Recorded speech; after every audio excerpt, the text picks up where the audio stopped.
বর ছুটি পাচ্ছিল না, তাই আমিই ঠিক করে ফেললাম আমিই চলে যাই ওর কাছে। তাই প্রথমবার সাহস নিয়ে একা একা ফ্লাইটে ওঠার সিদ্ধান্ত নিয়ে ফেললাম। 5 দিনের মতো ছুটি অ্যারেঞ্জ করে আমি ডিব্রুগড়ের টিকিট কেটে ফেললাম। আর তারপর যাওয়ার দিন সকালে উবের ধরলাম এয়ারপোর্ট যাওয়ার জন্য। সেদিন সকাল থেকেই এত বৃষ্টি পড়ছিল যে কি বলবো, তাই যথারীতি আমার যেতে একটু লেটই হলো। তারপর নেমে গিয়ে দেখলাম এন্ট্রি গেটে লম্বা লাইন। যাই হোক, আমি শেষমেশ সেই লাইনে দাঁড়িয়ে পড়লাম। আর অলরেডি আমার প্যালপিটেশন শুরু হয়ে গেছে, কারণ আমার বোর্ডিং টাইম ছিল 9টা আর আমি সেখানে পৌঁছেছি 8:30টায়। এখানে আমাকে এক বিপত্তির সম্মুখীন হতে হয়। এয়ার ইন্ডিয়ার ব্যাগিং কাউন্টারে গিয়ে দেখলাম সেখানে বিশাল লাইন। আমার আগে অন্তত 20 জন ছিল সেই লাইনে দাঁড়িয়ে। আমি তখন ভাবলাম এই লাইন পেরিয়ে ব্যাগ রাখতে গেলে আমার ফ্লাইট মিস হয়ে যাবে।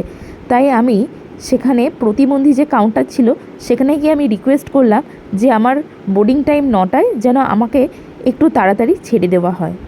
কয়েকবার রিকোয়েস্ট করায় ওরা আমার সেই রিকোয়েস্ট রাখে এবং আমার লাগেজে চেক ইন হয়ে যায়। তোমরাও যদি কোনো দিন এইরকম বিপদের সম্মুখীন হও, তোমরা কিন্তু এই ট্রিক্সটা অ্যাপ্লাই করতে পারো।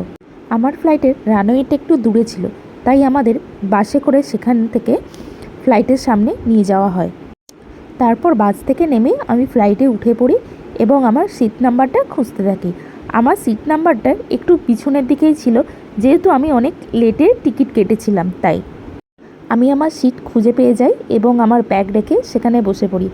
এতক্ষণে আমি একটু স্বস্তির নিঃশ্বাস ফেলি, কারণ আমি ভেবেই নিয়েছিলাম যে আজকে আমার ফ্লাইট মিস হবেই হবে।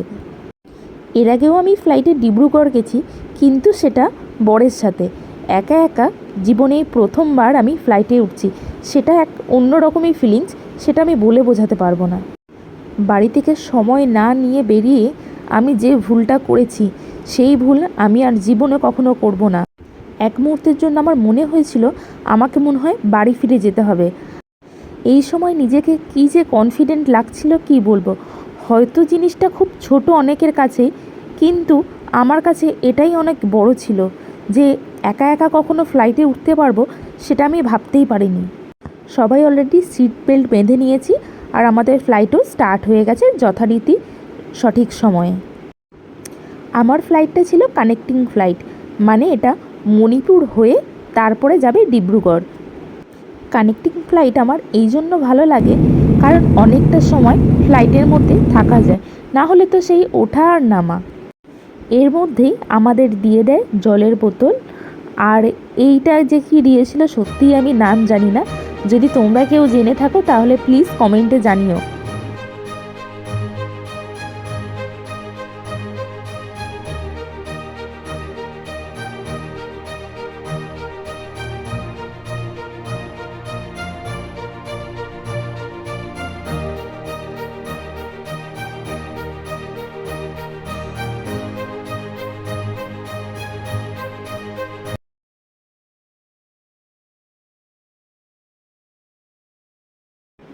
এই করতে করতে আমি অলরেডি মণিপুরের রাজধানী ইম্ফলে চলে এলাম। ফ্লাইট ইম্ফল এয়ারপোর্টে ল্যান্ড করে গেছে। আমি জানালার ধারে বসে আছি আর দেখছি আস্তে আস্তে একের পর এক কী কী হয়ে চলেছে। নাইবা ঘুরে দেখতে পারলাম মণিপুরকে, চোখ দিয়ে দূর থেকে তো দেখে নিলাম, এটাই আমার কাছে অনেক। ইম্ফল ছেড়ে এবার আমরা রওনা দিলাম ডিব্রুগড়ের উদ্দেশ্যে। আর কিছুক্ষণের মধ্যেই আমরা ডিব্রুগড়ে ল্যান্ড করে যাব। ডিব্রুগড় ল্যান্ড করে গেলাম এবং ফ্লাইট থেকে নেমে আমি হাঁটতে শুরু করলাম। ভিড় যেদিকে যেদিকে এগোচ্ছে আমিও তাদের পিছু পিছু চলতে শুরু করলাম, কারণ আমি তো এখানকার কিছুই চিনি না। এখানের এয়ারপোর্টটা বেশ ছোট, কিন্তু বেশ সুন্দর করে সাজানো গোছানো, তাই সেরকমভাবে অসুবিধা আমার হয়নি। আজ ওয়েদার কিন্তু বেশ পরিষ্কার এবং আকাশ একদম রোদ ঝলমলে। আমি কিন্তু ব্যাপারটা বেশ উপভোগ করছিলাম। তারপরে এই সিঁড়ি দিয়ে নিচের দিকে নেমে গেলাম, কারণ আমার ট্রলি আছে, সেই ব্যাগও কালেক্ট করতে হবে। আর আমি বেল্টের সামনে এসে দাঁড়িয়ে গেলাম।